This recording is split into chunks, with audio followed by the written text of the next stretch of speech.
Muy bien, la enfermedad pulmonar restrictiva. Las neumopatías difusas crónicas las podemos clasificar en dos grandes grupos. Uno, enfermedades obstructivas, donde ya vimos asma y enfermedad pulmonar obstructiva crónica, donde hay aumento de la resistencia al flujo de aire, ya sea por obstrucción total o obstrucción parcial. Y luego está la enfermedad restrictiva. La enfermedad restrictiva no es una enfermedad así, sino que es la forma de presentación clínica de múltiples enfermedades que me causan menor distensibilidad de la capacidad pulmonar total. ¿Qué quiere decir? Que aquí el problema es que los pacientes por alguna razón no pueden expandir la caja torácica. El patrón restrictivo lo vemos en la espirometría y se caracteriza por la dificultad que tienen los pulmones para expandirse. Vimos que en el patrón obstructivo el problema es que el paciente no puede sacar aire porque está obstruida las vías aéreas. Tiene problemas para ventilar y también tienen problemas para sacar volumen. Aquí las vías respiratorias tienen problemas porque no hay expansibilidad pulmonar. Las enfermedades restrictivas lo que me van a dar es que se reduce la capacidad pulmonar total. Eso es diferente de las obstructivas. Vimos que las obstructivas la capacidad pulmonar total puede aumentar, por ejemplo, en EPOC, porque aumenta el volumen residual. Aquí no. Aquí los pulmones tienen tan severos problemas para expandirse que reduce la capacidad pulmonar total. Y como todo en el cuerpo, siempre hay respuestas compensadoras. Y una respuesta puede ser que el flujo respiratorio esté normal. Incluso puede haber broncodilatación para tratar de compensar. Las causas son distintas. Hay un montón de patologías que me pueden causar patrón restrictivo. Lo que tienen en común y que ustedes deben tener en cuenta es la limitación de la expansión pulmonar. Quiere decir que el paciente va a quedar algo que le puede ser causa aguda o causa crónica que le cause disminución de la distensibilidad pulmonar. Las enfermedades pueden ser del parénquima pulmonar, de la pleura, que lo vamos a ver posteriormente a esta clase, de la caja torácica, por ejemplo, fracturas costales. Si una persona tiene una fractura costal, el dolor le va a impedir que expanda. O si tiene deformidad, por ejemplo, la escoliosis. Intenten ustedes respirar pegando su barbilla hacia el pecho, intentando abrazarse, es bien difícil. Eso me da causa restricción. Luego están patologías neuromusculares, ya sea agudas o crónicas. Síndrome de Guillain-Barré, distrofias musculares, miastenia gravis, esclerosis múltiple, por algunos ejemplos. Y deformidades de la columna vertebral. Ya vimos que en los problemas obstructivos, el volumen residual me va aumentando y la capacidad vital inspiratoria disminuye. Pero, ¿qué pasa en el patrón restrictivo? El volumen residual no aumenta. Sí disminuye la capacidad inspiratoria, pero debido a que toda la capacidad pulmonar disminuye, es decir, que esto va a disminuir, porque los pulmones no pueden meter suficiente volumen. Entre más severa sea la restricción, menor volumen va a meter el paciente. Puede llegar un caso que puede afectar incluso el volumen viral, ya que puede haber tanta restricción que el paciente tenga esta dificultad de hacer una respiración normal. Aquí el flujo de aire durante una inspiración y exhalación pasiva están disminuidos. La capacidad funcional residual disminuye. Tengo menor volumen de aire en los pulmones. Ya vimos que en los patrones obstructivos, más bien lo que sufre el paciente es que hiperinsufla. Tienen hiperinflación. porque no pueden expulsar volumen. En el patrón restrictivo no puede meter volumen. Eso es importantísimo. Hay aumento de la restricción elástica, disminuye la destensibilidad. Esto va a depender de la causa.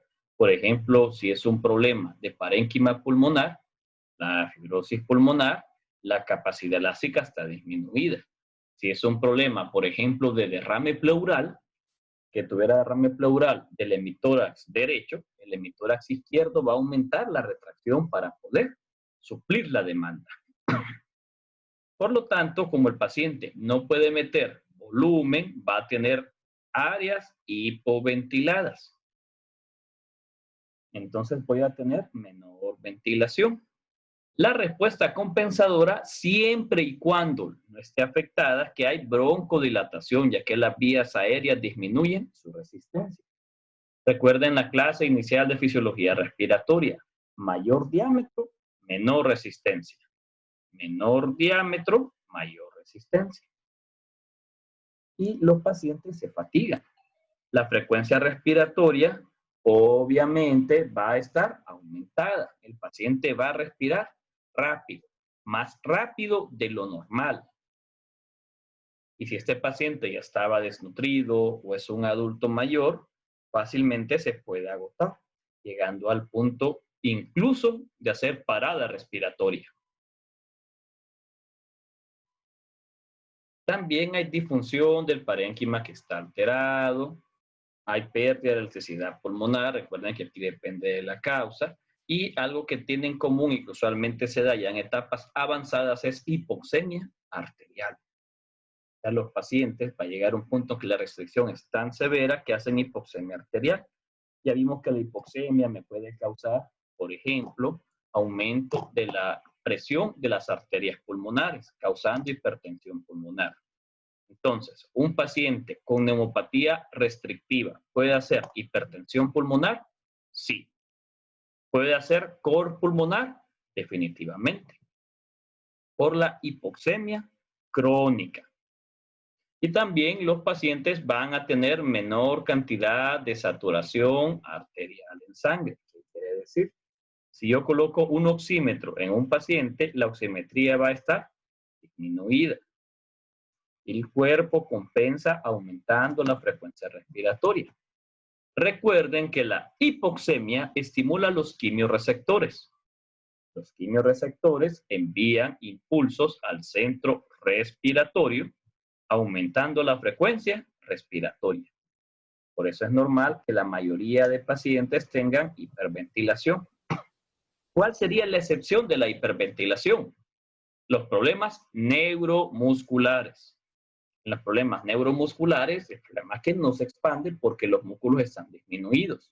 Entonces, ahí más bien el paciente, la frecuencia respiratoria la voy a encontrar baja, pero es porque no puede funcionar los músculos respiratorios. De ahí todas las otras causas, problemas de caja torácica, cavidad pleural, parénquima pulmonar, compensan con hiperventilación. Los pacientes, dependiendo de la causa, pueden variar un poco los síntomas. Puede haber tos seca, por ejemplo, si hay irritación de la pleura, irritación del parénquima o daño en la caja torácica. Cuando el paciente tiene problemas vasculares, puede haber hemoptisis, por ejemplo, cuando tiene vasculitis, fibrosis pulmonar. Importante, las sibilancias son raras. Las sibilancias se dan si tiene un patrón obstructivo y también un patrón restrictivo. Las sibilancias se dan por obstrucción. La mayoría de patrones restrictivos no tienen sibilancias. Recuerden que la respuesta es broncodilatación.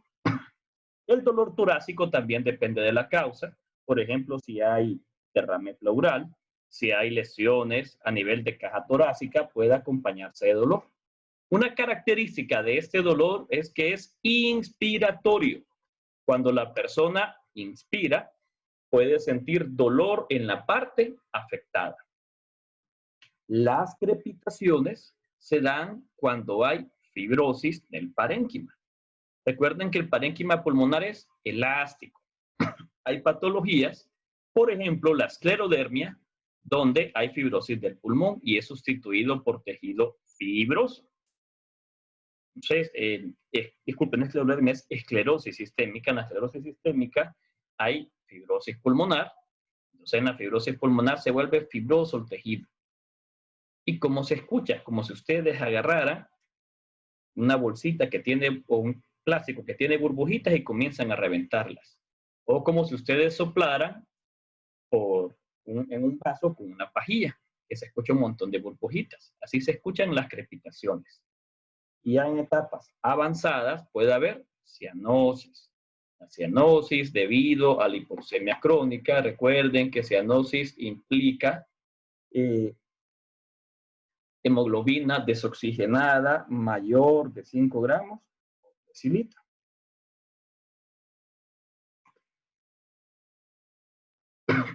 A la percusión se refiere al ruido normal que tenemos cuando colocamos nuestros dedos sobre caja torácica. Ese ruido que escuchan es normal. Se llama resonante. En los pacientes con fibrosis, como no hay entrada de aire, entonces los pulmones están más chiquitos. Por eso es que los ruidos están disminuidos. Obviamente, como no entra volumen, el murmullo vesicular está disminuido. Hay uso de músculos respiratorios accesorios, que es tiraje intercostal, tiraje subcostal, tiraje supraclavicular, y puede haber respiración paradójica. Recuerden que cuando inspiramos, se expande abdomen. Cuando expiramos, el abdomen disminuye. Paradójico es que ocurre lo contrario. Y eso implica compromiso serio en el estado general del paciente.